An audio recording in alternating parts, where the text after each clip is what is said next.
This week on Jerusalem Dateline, a special Easter Passover program as Christians and Jews come to Jerusalem to celebrate the exodus of the Jewish people and the resurrection of Jesus Christ.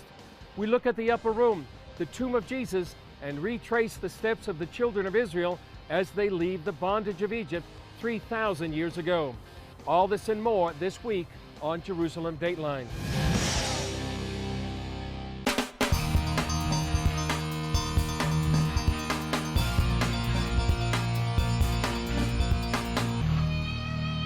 Hello and welcome to this special edition of Jerusalem Dateline. I'm Chris Mitchell, coming to this week just outside the walls of Jerusalem's Old City, where Jews and Christians are coming to celebrate both Easter and Passover. First, we retrace the steps of the ministry of Jesus. At the beginning of his ministry, he was baptized by John the Baptist not far from here in the River Jordan. For Christians, being baptized in the Jordan River is a profound spiritual experience. Because it's my dream, and Jesus was baptized here, and the river is blessed. I feel like I birthed again because Jesus was baptized here. The site is called Qasr El Yehud. Israel developed this site for Christian pilgrims, and now about 750,000 people visit here each year.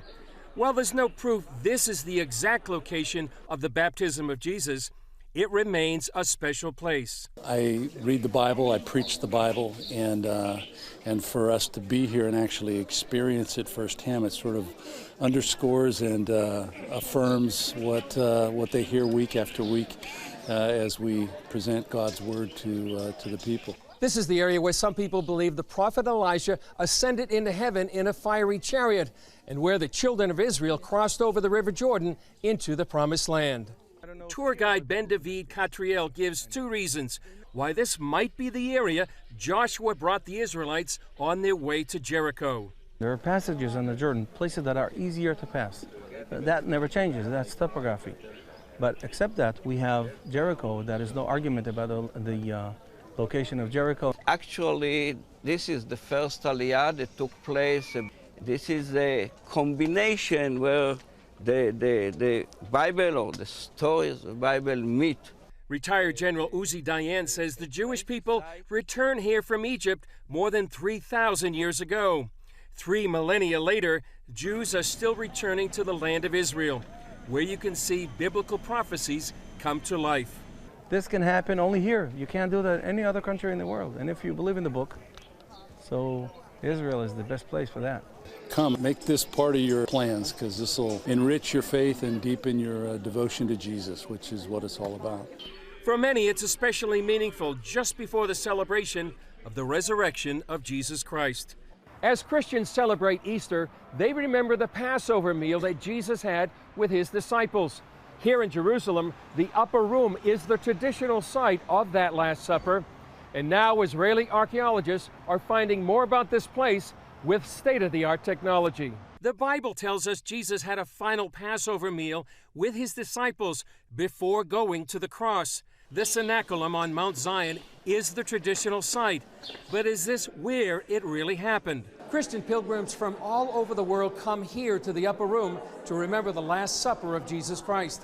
Now Israeli archaeologists know more about this site than ever before. The Last Supper room is one of the most holy places in Jerusalem. We couldn't conduct here clear and classical archaeological excavation. So they turned to state-of-the-art technology to uncover the upper room's secrets. Using laser measurement, laser scanning, and an advanced photography technique, we managed to create an accurate 3D model of the place. We even managed to penetrate inside the ancient stones. For years, many wondered, when was the room built, and is it the real place? Suddenly, we needed to decipher signs and symbols from the wall. Suddenly, we managed to date it, and this wonderful structure is dating to the Crusader period. Archaeologist Amit Raem said they discovered 2 biblical symbols never before seen in the upper room. On the keystone, you could see the Holy Lamb, the Agnus Dei. On another keystone, there's a lion. The lion actually is a symbol of King David. Now we know, according to the Bible, that Jesus is a descendant of the Davidic dynasty.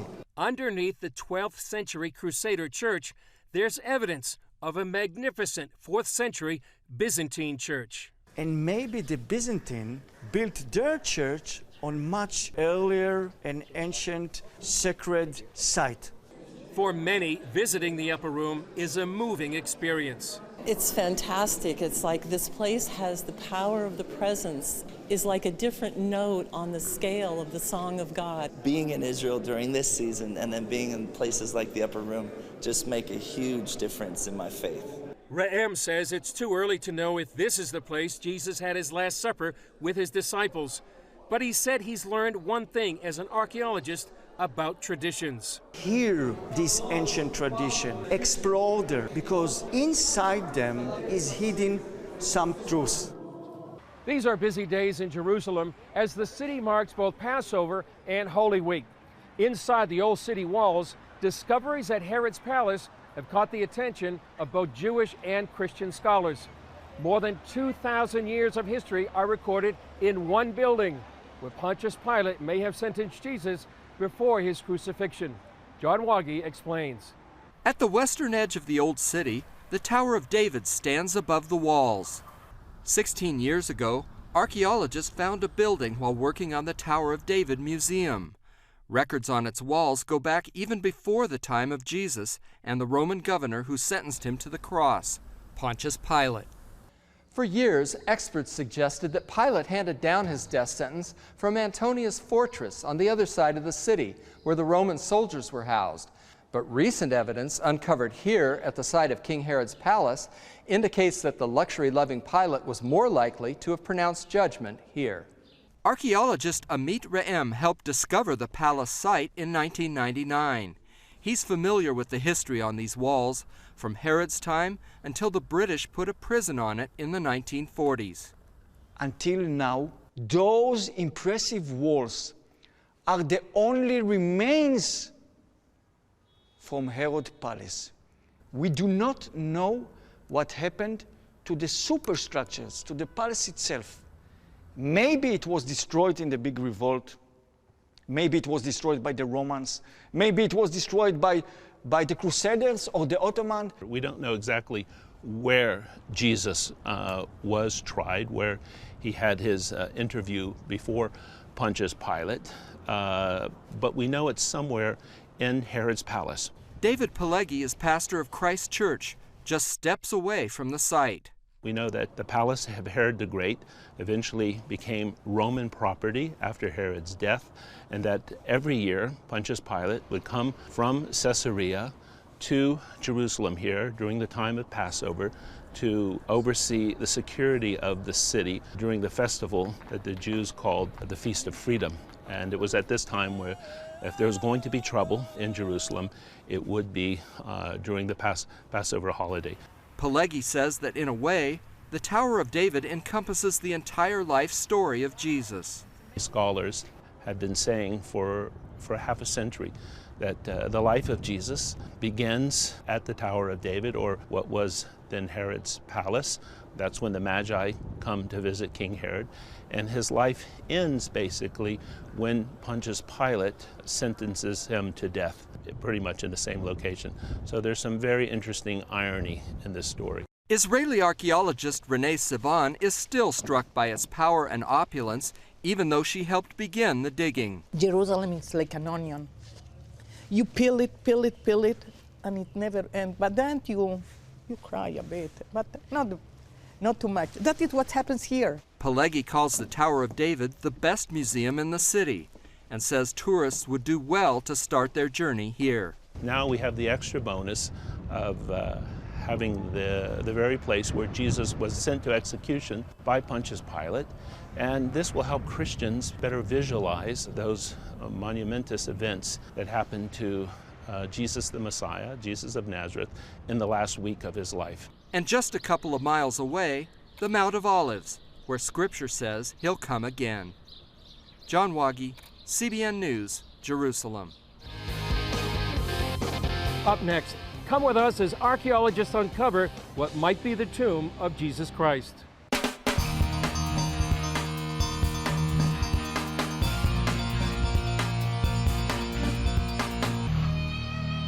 For the first time in centuries, researchers have uncovered what some believe to be the tomb of Jesus inside the Church of the Holy Sepulchre. It's in the heart of Jerusalem's Old City. Here's a story we did when a major restoration was done on the 4th century church. This National Geographic video shows workmen uncovering the marble slab over the tomb on October 26th.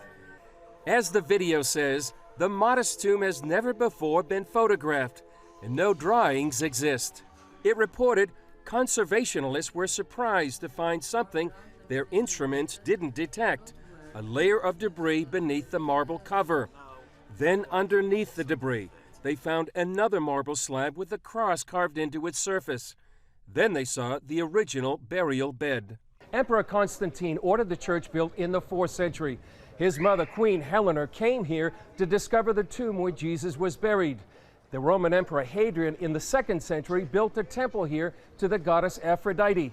The historian Eusebius said he did it to cover the tomb where Jesus was buried. The examination of the tomb is part of a restoration project. Workers are preparing the structure known as the edicule, which means little house.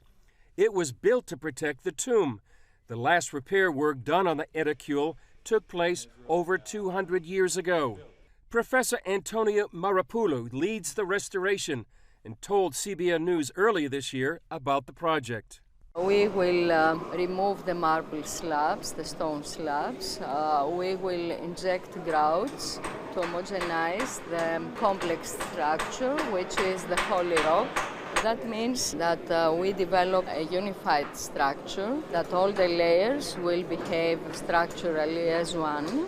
And upon this, after repairing with new compatible and performing mortars and concrete, we will readjust the stone slabs with titanium bolts. For the workers, it's more than a job.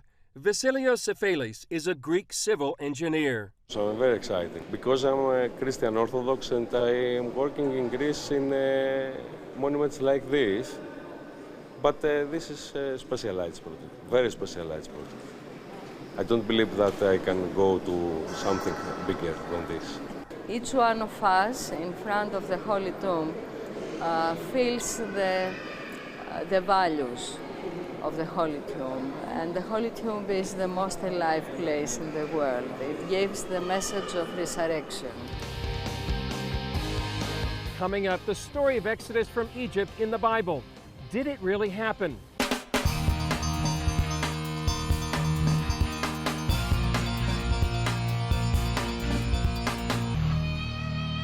All over the world, the Jewish people celebrate the exodus of the children of Israel from the land of Egypt. But is the biblical story true?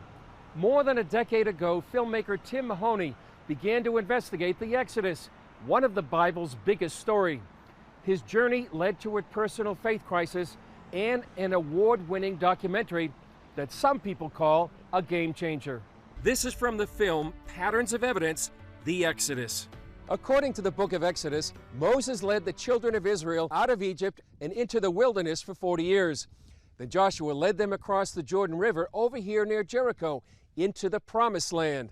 Some say it's just a fable, but others say this new documentary provides evidence that demands a verdict. I actually went to the location where the events were supposed to happen in Goshen in the eastern delta, and went to the archaeological sites, and that's what I was told, that there was no evidence for the Exodus. Filmmaker Tim Mahoney's research into the Exodus and the Odyssey that followed produced startling results. 6 steps in the right sequence, and we matched the story of the Bible every 6 in all the steps, and shows evidence for the Bible that people have never seen before. The film proposes that when you get the timing right, archaeology matches history. The whole thing, from the beginning of the sojourn in Egypt, the slavery, Moses and the Exodus, the conquest of the Promised Land, is all there in one nice, neat line, but it's way too early. You look for a collapse in Egyptian civilization, and that's where you'll find Moses and the Exodus. When you put those cities side by side, The biblical account and the archaeology match extremely well. There's this idea that Ramesses is the pharaoh of the Exodus, and I think that that happens in a particular time of history. And when everyone looks at that particular time, they're actually correct that there is no evidence for the Exodus. But other archaeologists and Egyptologists were saying, but wait a minute, there are evidences that are earlier than Ramesses that match this story. Mahoney presents both sides of the archaeological argument. Did the Exodus really happen? I hate to disappoint people, but we have no evidence for a single mass migration of people from one country coming into another country. I don't believe there was a single event that we can call the Exodus. This person can't have seen all this. He imagined it. I'm very much against chronological revisionism. So far, there is no documented evidence about the Exodus.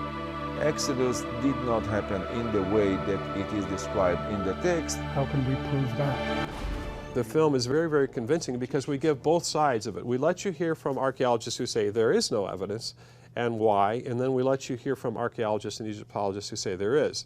Using state-of-the-art animation, groundbreaking archaeology, and new interpretation, it's already made a profound impact. We would show these films to people who had no understanding or interest in the story. Even atheists saw it.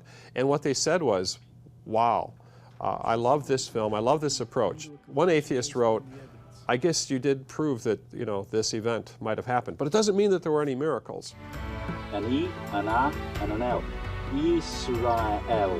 Israel. Mahoney says it's a powerful tool to reach the skeptic. If you've got family members that don't believe in God, or if you have people that are suspicious or want a scientific approach, this film gives you that type of opportunity to have those kinds of conversations. It's one of the most neutral and most intriguing types of films that allow you to have that opportunity. The film challenges a powerful notion that the Bible isn't true. For the last 50, 60, 70 years, people have been very critical of the Bible. If the story of the Exodus isn't true, then what Jesus Christ said and the apostles about Moses and the Exodus, then those statements are false. The whole Bible has a foundation within this story of the Exodus. What this film does is that it actually shows where the pattern of evidence is, and that, I think, has never been done before. The patterns of evidence that Mahoney found are compelling. Well, at each Passover, Jewish people around the world celebrate the Exodus from Egypt with the Passover Seder. One of the key elements is unleavened bread, or matzah. Here's a look at how they make matzah here in Israel. The Bible calls it the bread of affliction, unleavened bread, or matzah.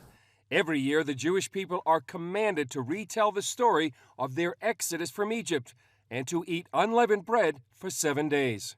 Because the Lord made them live very fast, they had to make bread that didn't have time to rise, and they ate this flat bread, which is matzah. Most Israelis take the commandment to eat unleavened bread very seriously, and many actually like it. Grocery stores like this one devote whole sections to it. And besides regular matzah, you can get egg, whole wheat, and even choco matzah. The regular matzah must be made of flour and water only. The flour would look to you like regular flour, but it's not regular flour. Roy Wolf is vice president of Matzot Aviv. He told CBN News the whole process, from mixing to rolling to shaping to baking, must be finished in 18 minutes, because the moment water touches the flour, it starts rising. In reality, our process is much, much faster. We want to be as efficient as possible, and the whole process takes no longer than 3-4 minutes. But every 15 minutes, in order to avoid to have any leftovers of leavened dough, we have to clean the mixer system. Wolf is the 6th generation to work in his family's business, which started in 1887. They've been in the current factory since 1946. In the basements here where we have the flour silos today, the Haganah, the first defense forces, used to hide the weapons from the British mandate. Since 1946 we've been here making matzah. Of course, the factory was refurbished several times. At Matzot Aviv, they make about 20 tons of matzah per day. They start in October and work around the clock for the last month, except on the Sabbath, to provide matzah to Jewish communities in Israel and around the world. We are exporting to over 35 countries, to all Jewish communities around the world. from the large communities in North America to even the smallest community. There's one person that's in Wallis Island. He's the doctor of the island, and we are sending him matzah every year. And so he will be able to have a Seder with matzah from Israel. But we also have Christian communities buying matzah in countries like Korea and Singapore, where it's, I've been told that in some churches it's been used as the holy bread. The Last Supper would have been a Passover Seder with unleavened bread. Because of that, many Christians like to take communion with matzah. Some even say that the design of the matzah, striped and pierced, is symbolic of the Messiah himself. You might think with all this matzah making that the Wolf family would get tired of Passover, but not so. We're waiting for this Seder. We usually come very tired to the Seder because I'm working until the same day in the afternoon. But it means a lot. This holiday, of course, means a lot to us. One Israeli compared matzah to a data drive, passing along information from generation to generation. Coming up, what Christian pilgrims feel about being in Jerusalem to celebrate the resurrection of Jesus.